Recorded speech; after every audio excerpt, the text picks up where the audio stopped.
उजाला live, खबरों का उजाला। Channel को लाइक और सब्सक्राइब करें और हमारी सारी महत्वपूर्ण खबरों को अपने मोबाइल पर पाएं।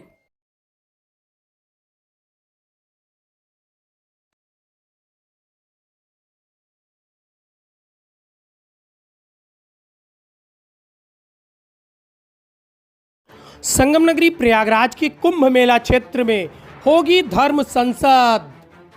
26 जनवरी गणतंत्र दिवस के दिन साधु संत अखाड़े बैठेंगे धर्म संसद पर।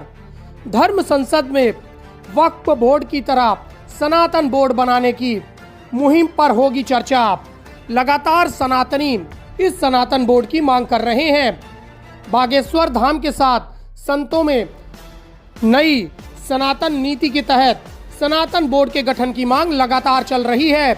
इसी पर अखाड़ा परिषद विस्तृत चर्चा करेगा। साधु संत अपने अपने विचार व्यक्त करेंगे और इसके साथ ही सनातन बोर्ड बनाने की मांग करेंगे।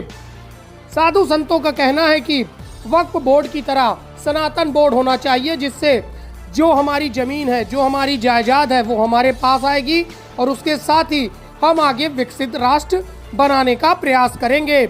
इसी के तहत धर्म संसद का ऐलान किया गया है।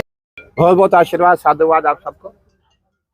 आप सब यहाँ, ये मेला क्षेत्र है, प्रयागराज की भूमि है, जहाँ आने वाले महाकुंभ में 26 जनवरी को धर्म संसद होगा और ये प्रयास किया जा रहा है ऐसा धर्म संसद हो यहाँ से पूरी आवाज़ हमारी दिल्ली तक पहुँचे और जो भी जितने भी हमारे संत महात्मा है, जितने हमारे अखाड़ों के पदाधिकारी है, महामंडलेश्वर है, आचार्य महामंडलेश्वर है, जितने भी मठाधीश है, संत महात्मा है, सभी की अपनी अपनी समस्याएं हैं और सभी से मिलकर के वार्ता होगी और वार्ता होने के बाद हम लोग जो है एक बाइलॉज बनाएंगे। बाइलॉज बनाने के बाद हम यहाँ धर्म संसद रखेंगे और जिसका जो निर्णय होगा, जिसने जैसे भी कहा है, सभी को सुना जाएगा। सुनने के बाद फिर एक हम कानून बनाएंगे और उसके बाद उसको हम यहाँ पे प्रस्ताव पारित करेंगे। ये हमारा प्रयास रहेगा। क्या मांग है केंद्र सरकार से, क्यों जरूरी है सनातन बोर्ड? देखिए, हमारी सरकार से कोई ऐसी मांग नहीं है, संत कभी मांगते नहीं है। संत बड़े परमार्थी होते हैं, संत का जीवन समाज के लिए है और संत हमेशा समाज के लिए कार्य करता है। जितने भी मंदिर मठ है, ये हमारे नहीं है, ये समाज के है और जो भी इसमें आय होती है वो हम समाज के कार्य में ही खर्च करते हैं। हमारा प्रयास ये रहेगा कि आपने देखा होगा कभी कभी ऐसा भी होता है कि जो बड़े बड़े तालाब की मछलियां होती है वो छोटी मछलियों को खा जाती है और हमारे संतों का मानना ऐसा है कि आने वाले समय में ऐसा ना हो। जो धर्म संसद हमारा होगा उसमें यही निर्णय लिया जाएगा कि जितने भी उसमें सनातन बोर्ड में जितने भी पदाधिकारी होंगे सब मठ वाले होंगे, जिनके पास मठ है, जिनके पास मंदिर है, सबकी बात सुनी जाएगी और किसी का शोषण नहीं किया जाएगा। आपने देखा होगा अभी जो वक्फ बोर्ड में जो जमीन कब्जा रहे हैं, वक्फ बोर्ड में जितना शोषण हो रहा है, छोटे छोटे जितने मजार है, जितने मस्जिदें हैं, सबको वक्फ बोर्ड अपने उसमें ले रहा है। ऐसा हमारे सनातन बोर्ड में ना हो। हमारे सनातन बोर्ड में जो भी कार्य हो बिल्कुल साफ सुथरा हो कि किसी भी संत महात्मा को, छोटे बड़े महात्मा का शोषण नहीं। अभी हमारा ऐसा ऐलान करना उचित नहीं है। मैं समझता भी बहुत बड़ा काम है, बहुत इतना छोटी बात नहीं है, बहुत बड़ा निर्णय हमें लेना है और हम 26 जनवरी को यहाँ पे जो है धर्म संसद रखेंगे और धर्म संसद में सबकी बात सुनी जाएगी, सबकी बातें होंगी, वार्ता होंगी, कहीं दिन हमारी वार्ता चलेगी, उसके बाद निर्णय लिया जाएगा। आज की इस हमारे संतों की बैठक में यह निर्णय किया गया और कि सनातन धर्म संसद में सनातन बोर्ड की आवश्यकता है। क्यों आवश्यकता है?